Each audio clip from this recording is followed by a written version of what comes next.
Hoy vamos a hablar acerca de la cuarta verdad fundamental, la caída del hombre. El hombre fue creado bueno y justo. En efecto, Dios dijo, hagamos al hombre a nuestra imagen y semejanza. Pero por voluntad propia se descarrió y causó la muerte física y espiritual, alejándose de Dios. Siempre existe esta pregunta desde el origen de la humanidad. ¿Qué somos nosotros los seres humanos? Si no tenemos una respuesta adecuada, nuestra existencia causa desasosiego. ¿Qué es el hombre? Para que tengas de él memoria, y el Hijo del Hombre para que lo visites. Le hiciste poco menor que los ángeles, y todo lo pusiste bajo sus pies. Este versículo de los Salmos nos lleva a analizar la palabra ángeles, que proviene del griego Elohim, refiriéndose a dioses y ángeles. El escritor de los Hebreos, inspirado por Dios, incorporó estas palabras y tradujo Elohim por la palabra angelus, que significa ángeles. La perspectiva del salmista con respecto a los seres humanos es de arriba, de su relación con el cielo, un marcado contraste con los seres humanos y el resto de la creación. ¿Qué es el Hijo del Hombre para que en él pienses? Es como una sombra que pasa. Revela que al fin y al cabo no somos más que frágiles criaturas, que nos estima como un objeto especial del interés creador, y que dependemos del poder sustentador de Dios. Todos los demás modos de considerar a la humanidad adolecen de ser demasiado altos o demasiado bajos, pero la Biblia nos describe tal como somos. La Biblia nos da un informe preciso de la creación tal como los científicos modernos podrían presentar. El lenguaje común con el que se escribe antecede al científico en su vocabulario, pero no es falso ni mítico. Fue escrito en un lenguaje adecuado para las personas del antiguo cercano Oriente. El lenguaje de Génesis aún comunica lo esencial. La ciencia es un sistema de clasificación de datos empíricos y ningún científico puede regresar al pasado para comprobar nada. Pero nosotros estamos seguros de nuestro origen, por los hechos que Dios ha revelado en su palabra.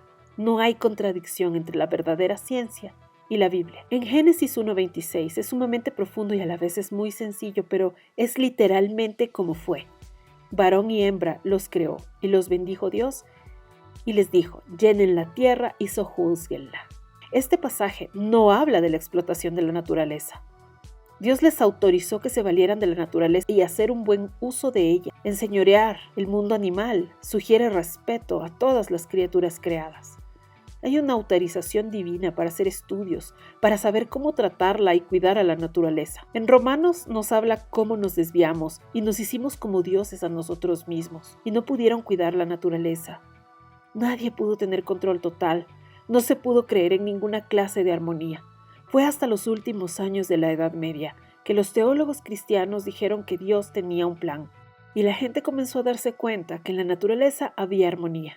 La ciencia comenzó a progresar. Del relato del Génesis se sacan estas conclusiones. Primero, que Adán y Eva fueron el resultado de la creación especial de Dios. La Biblia exige un punto de vista creacionista en marcado contraste con el evolucionismo que enseña el desarrollo orgánico desde los animales inferiores hasta los seres humanos. Aunque en el relato bíblico no dice el tiempo que se demora en crear al humano, sí da una explicación específica de cómo lo creó. Para Pablo había un Adán literal porque Adán fue el primer hombre. Si hubo un Adán literal, la evolución se ve en apuros para comprender o explicar cómo Adán evolucionó en Eva. Generalmente los evolucionistas plantean que en el linaje humano la mujer apareció primero. Los conceptos evolucionistas son de dos clases, teístas y ateístas. Podemos desechar la teoría ateísta como una doctrina que por definición está fuera de los límites, pese a que ellos piensan que todo evolucionó y no se ve la necesidad de una intervención divina, pero no logran descifrar muchísimos orígenes de las cosas creadas. Sin embargo,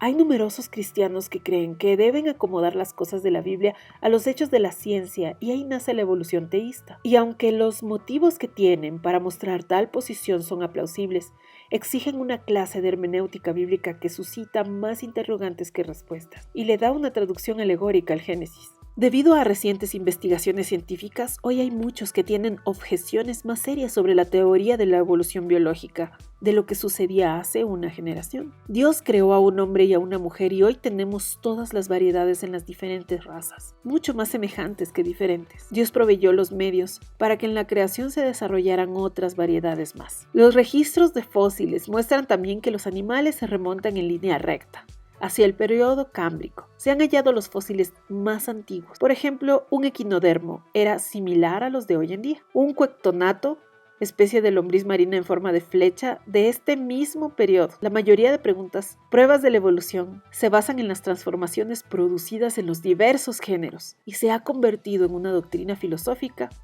más que en una teoría científica. Dios habla por medio de la naturaleza, pero la Biblia es la eterna palabra de Dios. El que cree en la Biblia no tiene por qué temer a la verdad. Ahora vamos a hablar de la naturaleza de la humanidad. Del relato del Génesis se desprenden conclusiones importantes. Una de ellas es que todos tenemos los mismos ancestros, Adán y Eva. En Romanos 5:12 basamos la unidad del género humano, tanto para la caída del hombre como para la redención. Cuando Dios creó al hombre, lo hizo del polvo, sopló aliento de vida y ahí se volvió un ser viviente. La Biblia nos habla después del cuerpo material, nos habla de un alma inmaterial y un espíritu inmaterial. A los que enfatizan estas tres teorías se les llama tricotomistas. Hay justificación para esta triple teoría. En 1 de Tesalonicenses 5:23 dice: y el mismo Dios de paz os santifique por completo, y todo vuestro ser, espíritu, alma y cuerpo sean hallados irreprensibles hasta la venida de Jesucristo.